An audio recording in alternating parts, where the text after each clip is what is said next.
नमस्कार, मैं प्रियंका और आप देख रहे हैं इंडिया अपनी खबर। दिल्ली विधानसभा के एक दिन के विशेष सत्र में मंगलवार को मुख्यमंत्री रेखा गुप्ता ने विपक्ष पर जोरदार हमला बोला। महिला आरक्षण, न्यायपालिका के सम्मान और विपक्ष की राजनीति जैसे मुद्दों पर उन्होंने तीखे सवाल उठाए।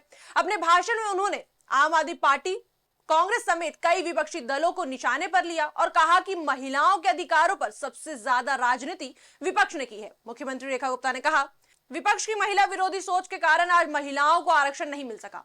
उन्होंने आरोप लगाया कि जब महिलाओं को लोकसभा और विधानसभाओं में 33% आरक्षण देने का मौका आया, तब विपक्ष ने बहाने बनाकर रास्ता रोकने की कोशिश की। इस दौरान उन्होंने अरविंद केजरीवाल के जस्टिस स्वर्ण कांता के सामने पेश न होने के फैसले पर भी सवाल उठाए। उन्होंने कहा, मुझे तो इसमें भी अरविंद केजरीवाल का महिला विरोधी चेहरा नजर आता है, क्योंकि जज एक महिला है और वह ईमानदारी से फैसला सुनाएगी। उन्हें पता है कि उनका गुनाह उजागर होकर रहेगा, इसलिए वो ये सब नौटंकी कर रहे हैं। अपनी बात को आगे बढ़ाते उन्होंने कहा, अदालत में पेश ना होना और फिर सत्याग्रह की बात करना लोकतंत्र का मजाक उड़ाने जैसा है। कैसे आदमी हैं ये? कह रहे हैं सत्याग्रह करूंगा। जिस शब्द से हमें आजादी मिली, उस शब्द का कैसे दुरुपयोग कर रहे हैं। आज महात्मा गांधी को कितनी पीड़ा हो रही होगी। कोई व्यक्ति खुद ही मुजरिम, गवाह, वकील और न्यायाधीश बनने लगे। ये लोकतंत्र के खिलाफ है। इसके बाद रेखा गुप्ता ने कहा कि जनता को लंबे समय तक गुमराह किया गया, लेकिन अब सच्चाई सामने आ रही है। इसके बाद उन्होंने दावा किया कि किए गए हर काम का हिसाब जनता के सामने जरूर आएगा। साथ ही उन्होंने दिल्ली की नेता आतिशी के प्रति संवेदना जताते हुए कहा कि जिन परिस्थितियों में वे काम कर रही हैं, वे आसान नहीं है।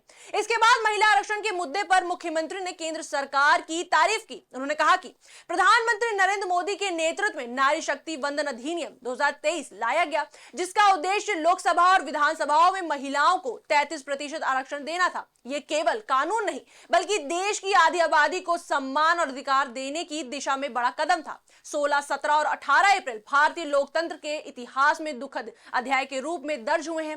पूरे देश की महिलाएं उम्मीद लगाए बैठी थी कि 78 वर्षों का इंतजार खत्म होगा, लेकिन उन्हें निराशा मिली। उन्होंने कहा कि महिला आरक्षण इसलिए जरूरी है क्योंकि महिलाओं को समाज में पुरुषों के मुकाबले ज्यादा चुनौतियों का सामना करना पड़ता है। पंचायतों और स्थानीय निकायों में महिलाएं बड़ी संख्या में चुनी जाती हैं, लेकिन विधानसभा और संसद में उनकी भागीदारी अब भी बहुत कम है। उन्होंने बताया कि देश में करीब 4600 विधायकों में सिर्फ 10% महिलाएं हैं, जबकि संसद में भी उनकी हिस्सेदारी 13 से 14% के आसपास है। इसके बाद उन्होंने विपक्ष पर हमला बोलते हुए कहा कि तकनीकी मुद्दों को हथियार बनाकर महिलाओं के अधिकार रोके गए। उन्होंने कहा, कभी 543 सीटों की बात, कभी 850 सीटों की, कभी परिसीमन की, कभी क्षेत्रीय संतुलन की।